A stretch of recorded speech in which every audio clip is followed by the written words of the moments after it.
Welcome back, ladies and gentlemen. Still with you and this morning's edition of The Breakfast Show. And as promised earlier, we have a very interesting topic today discussing the Egyptian artifacts that are on display as part of the Africa and Byzantium exhibition on its second stop in the United States on Sunday, which had arrived at the Cleveland Museum of Art in Ohio. Now, this exhibition, of course, comes with the participation of an official delegation from the Ministry of Tourism and Antiquities, as well as the head of the Egyptian Antiquities sector. And of course, it is a great opportunity to delve deeper into history and more effectively market Egyptian tourism and ancient Egypt. We're delighted to be joined over the telephone by our guest for this morning, Dr. Alaa Khalifa, our tourism and marketing expert. Dr. Alaa, it's a very good morning to you, sir. Very good morning to you. Thank you very much. Thank you very much for joining us this morning, Dr. Alaa. Now, of course, throughout history, Egypt has provided a model of coexistence amongst different customs and cultures, religions. Many civilizations have harmonized on Egyptian land, and its relations with various countries, of course, has been very influential. Tell me, how do you see this recent cultural exchange? Egypt has played an important role with regards to cultural exchange. What are the aspects of this exchange that can be seen through such an exhibition, Doctor? I think such an exhibition message, especially to different distant communities, in order to clarify for them that Egypt was always strategically signifying for the empire or the Byzantine Empire, and Egypt been enjoying wonderful geographical location.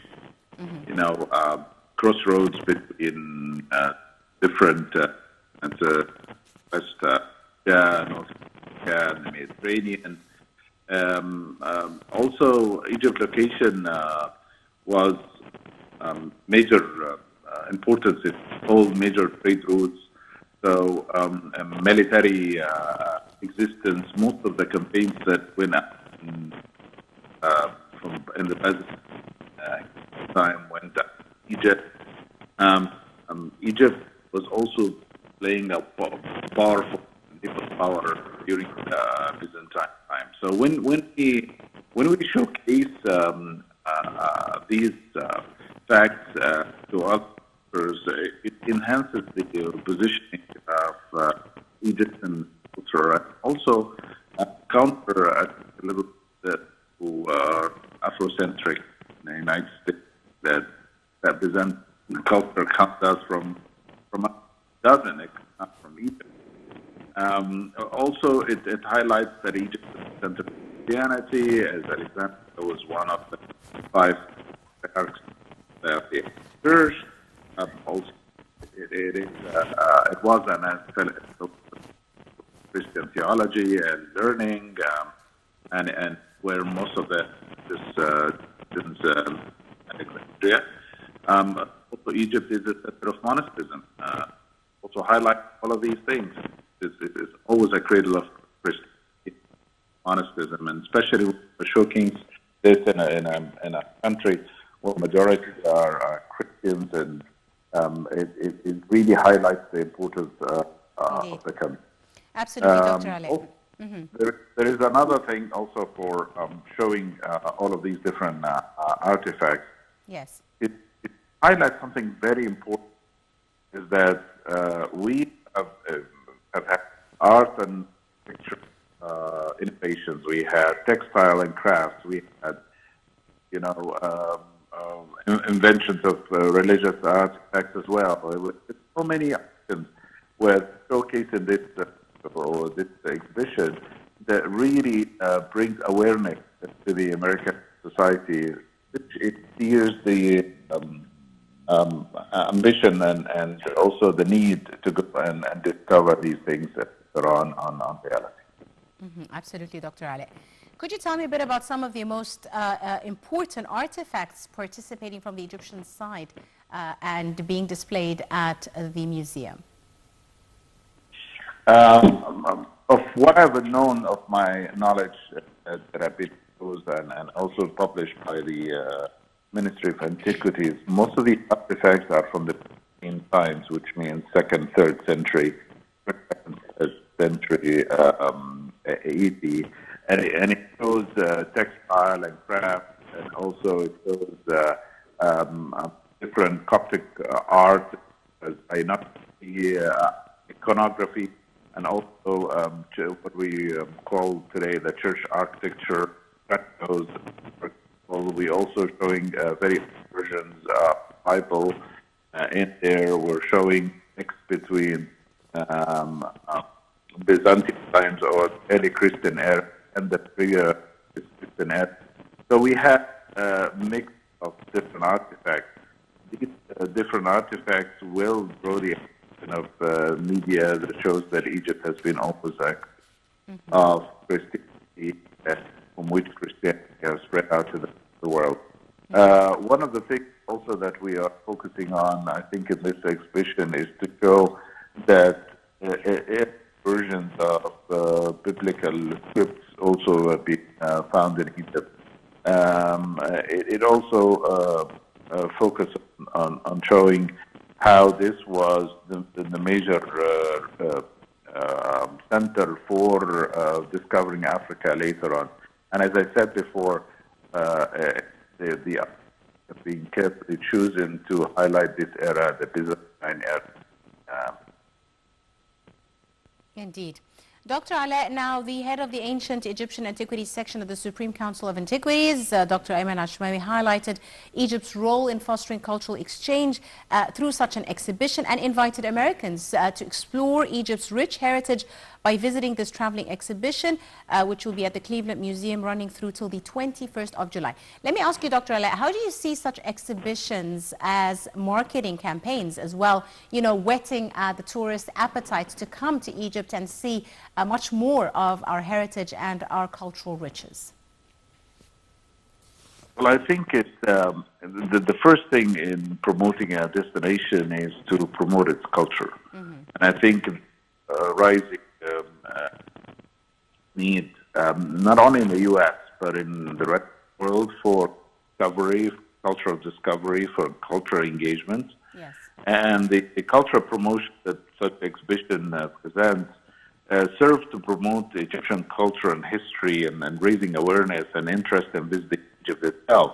It also gives educational value, educational component that can increase understanding and appreciation for ancient civilization, and also incredibly increasing interest in travel and discovery. And also, such exhibition, one of the main things that it plays as a major role is the media attention. Yes. The exhibition generates free media attention, free, instead of just paying so much money in a media campaign. An exhibition such as this one would bring us, generate media coverage that highlights the host country and also highlights the country, the cultural activity, and also perhaps boosting and tourism within its content. The scope of this cultural exchange between Egypt and Byzantine Empire is huge and vast. It's not only to be covered in one exhibition, but its impact will resonate for years after that. I think exhibition of this nature may not only celebrate the rich history, but also it influences the decision for a lot of potential travelers to come to Egypt and visit in the future.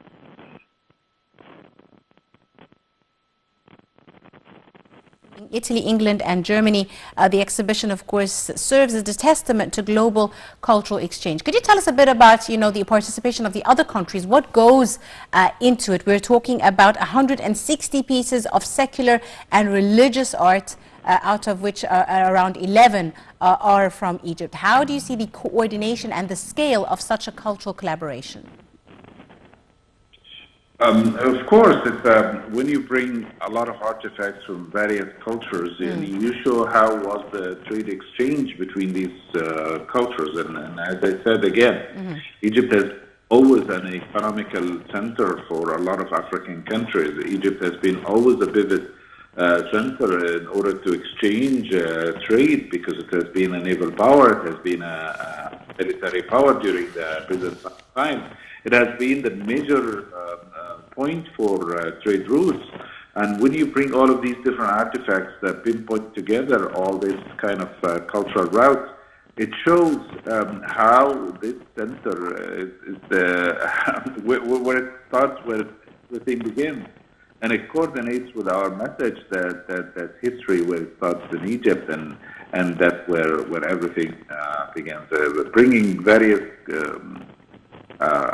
artifacts from various cultures today and combine them together shows that this was the spot where where trade has been exchanged, where this was the culture exchange place, this was economical place, this was also a religious site. And I think when a viewer sees this, will realize the importance of Egypt. It adds up to the Egypt power as well.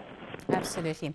Dr. Alaa, now as a tourism expert yourself, could you tell us a bit about, Egypt has embarked on this diversification program of the different kinds of tourism available in Egypt. We've branched out from cultural or ancient Egyptian civilization to beach tourism, health, wellness, sports, conference tourism, religious tourism, etc. How do you see the chunk of cultural civilization, Egyptian civilization? Does it still attract as many tourists to the country? Does it still have a main chunk of the tourists that come to Egypt? Yes, of course. I mean, it's our best-selling product. Can you know Egypt without the pyramids? No, absolutely not. You'd be able to recognize Egypt without its ancient civilization? No, you can't. So you cannot substitute such a good-selling product with any other product. Yes, we do have other aspects of tourism. We have other elements and segments, but these are all supplementary. The main one is the cultural tourism. Cultural tourism, if we take care of cultural tourism, we are actually making our best-selling product right now. And, how many other countries have deserts? How many other countries have beaches? How many other countries have medical tourism? So many other countries. Then the competition intensifies in these countries. But when it comes to culture, till today have lots of different explorations, excavations, and new discoveries with regards to ancient Egyptian civilization. How do you see, the announcements of these new discoveries as attracting tourists that have already come back, and especially enthusiasts when it comes to cultural or ancient Egyptian civilization? These new discoveries attract them to revisit the country and see what has been unearthed or uncovered. The discoveries play a major role in grabbing attention. And in destination marketing, when we build our strategic marketing plan to market a new destination, one of the main things that we put in mind is to have to grab attention, and grabbing attention by spreading awareness, by getting people to engage and making them to convert. So what we have natural news that comes out from our destination every now and then, highlighting a big discovery, and it goes well with the sentiment that is spreading out in different countries around the world today, is the need for exploration and discovery and adventure. So when you find people are extremely ready to be receptive of a lot of news about cultural civilization and civilization's recovery and exploration and excavation, it resonates very well with every marketing plan. And this plays a very smart role in attracting more and more new travelers to the destination. They are very important. Highlighting these events and discoveries is extremely beneficial to the tourism industry on the long run. Absolutely. Dr. Alaa, finally, I want to talk to you about another forthcoming attraction, the gem, the Grand Egyptian Museum, another very big,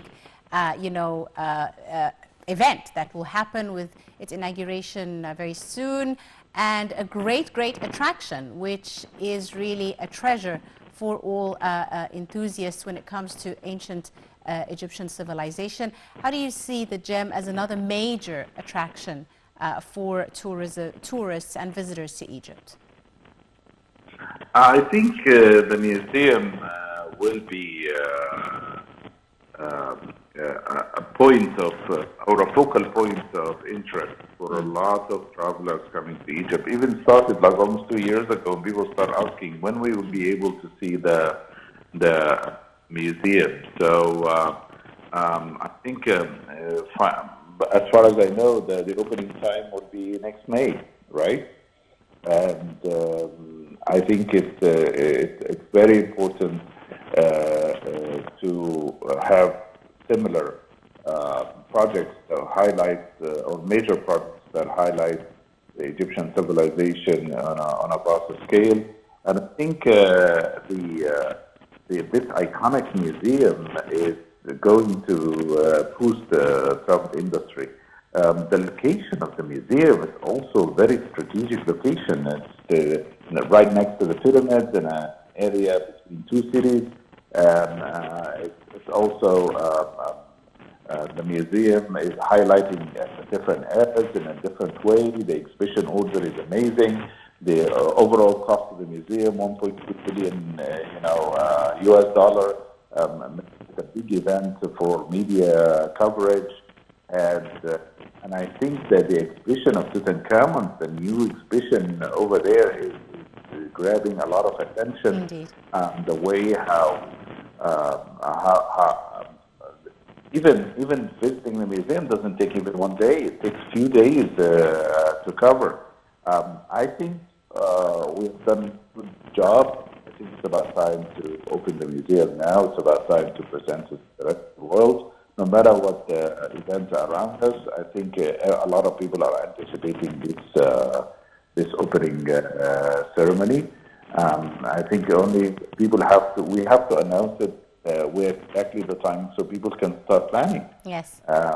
One of the things that are deterring people from coming is a lot of people are just postponing their trips until the new museum opens. Mm-hmm. So why don't we just announce it now, maybe 2 or 3 months before, and say, hey, we're opening the museum in the next 2 or 3 months, give a specific date, make all the media anticipate that, and then do the opening in a big worldwide ceremony. Indeed. And that would again highlight the interest into Egyptian culture and tourism as well. Absolutely. Absolutely. On that note, I'd like to thank you very, very much, Dr. Alaa Khalifa, our tourism and marketing expert. Thank you so much, Doctor, for your time and your insight on this morning's edition of The Breakfast Show. Ladies and gentlemen, a short break, and we'll be back for more. Do stay tuned.